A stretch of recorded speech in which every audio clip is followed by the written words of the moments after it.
such a new messiah, cause your theories catch fire.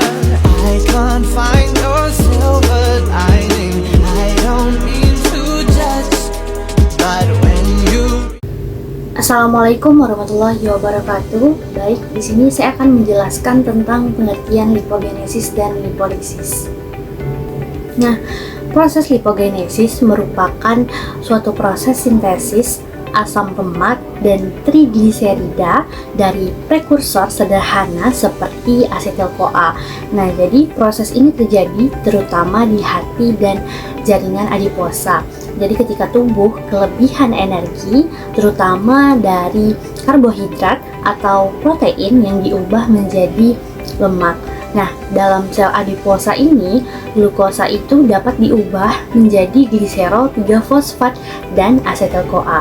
Kemudian keduanya disintesis menjadi trigliserida atau TAG serta disimpan sebagai cadangan energi. Nah, hormon insulin itu merupakan pemicu utama dari proses lipogenesis ini yang menstimulasi pembentukan lemak untuk penyimpanan energi. Oke, sekarang kita masuk ke definisi lipolisis. Nah, jadi lipolisis itu adalah pemecahan trigliserida atau lemak cadangan menjadi asam lemak bebas dan gliserol. Terutama terjadi di jaringan adiposa saat tubuh kita itu membutuhkan energi. Aktivasi hormon seperti adrenalin dan glukagon itu akan merangsang enzim hormon sensitif lipase atau HCl untuk memecah trigliserida menjadi gliserol dan asam lemak bebas. Nah, asam lemak bebas ini kemudian dapat dibawa menuju aliran darah dan digunakan oleh hati serta otot melalui proses beta oksidasi dan respirasi aerob untuk menghasilkan energi. Lipolisis ini biasanya terstimulisasi pada kondisi stres, puasa, dan aktivitas fisik. Pentingnya lipogenesis dan lipolisis dalam metabolisme tubuh kita, yaitu lipogenesis dan lipolisis merupakan dua proses metabolisme yang saling berlawanan, namun sama-sama penting untuk menjaga keseimbangan energi tubuh. Nah, lipogenesis membantu tubuh menyimpan energi berlebih dalam bentuk lemak, sedangkan lipolisis memastikan cadangan lemak itu dapat dipecah menjadi energi saat dibutuhkan, seperti pada berpuasa atau beraktivitas fisik. Nah, regulasi hormonal yang terintegrasi memastikan kedua proses ini berjalan seimbang agar metabolisme tubuh tetap optimal. Nah, dapat kita lihat di gambar. Nah, gambar ini secara visual itu menggambarkan secara lengkap jalur lipogenesis dari sisi kiri dan lipolisis sisi kanan dalam sel adiposa. Nah, jadi pada lipogenesis, glukosa itu diubah menjadi gliserol 3-fosfat dan asetil-CoA yang menjadi bahan pembentuk trigliserida. Pada lipolisis, trigliseridanya dipecah oleh hormon sensitif lipase atau HCl menjadi gliserol dan asam lemak bebas yang dilepaskan ke aliran darah untuk disalurkan sebagai sumber energi. Nah, di gambar juga memperlihatkan peran hormon insulin yang dapat merangsang lipogenesis serta hormon adrenalin dan glukagon yang merangsang lipolisis. Aliran keluar masuk molekul juga terjadi melalui membran sel adiposa dengan penekanan pada keseimbangan antara penyimpanan energi dan pelepasan energi. Proses lipogenesis adalah proses di mana tubuh mengubah kelebihan karbohidrat atau glukosa menjadi lemak atau asam lemak sebagai cadangan energi.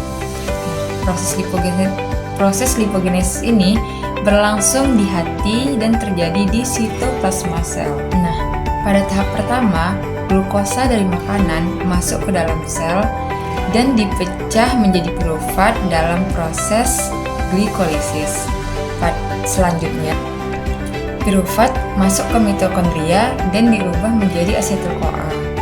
Namun, asetil-CoA tidak dapat langsung keluar dari mitokondria sehingga dirubah menjadi sitrat dan keluar ke sitoplasma. Sitrat kemudian dikembalikan menjadi asetil-CoA di sitoplasma.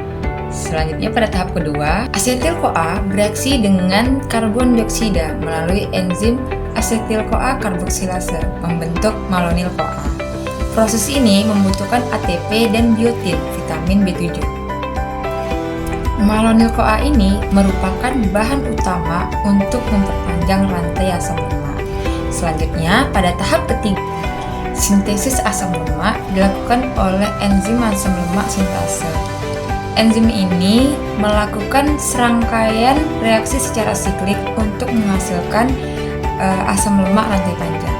Baik, setiap siklus ini menambahkan 2 karbon ke dalam rantai lemak melalui 5 langkah, yaitu yang pertama itu kondensasi, yang kedua yaitu reduksi pertama menggunakan NADPH, yang ketiga yaitu dehidrasi, yang keempat reduksi kedua menggunakan NADPH, dan yang terakhir yaitu pemindahan rantai ke siklus selanjutnya.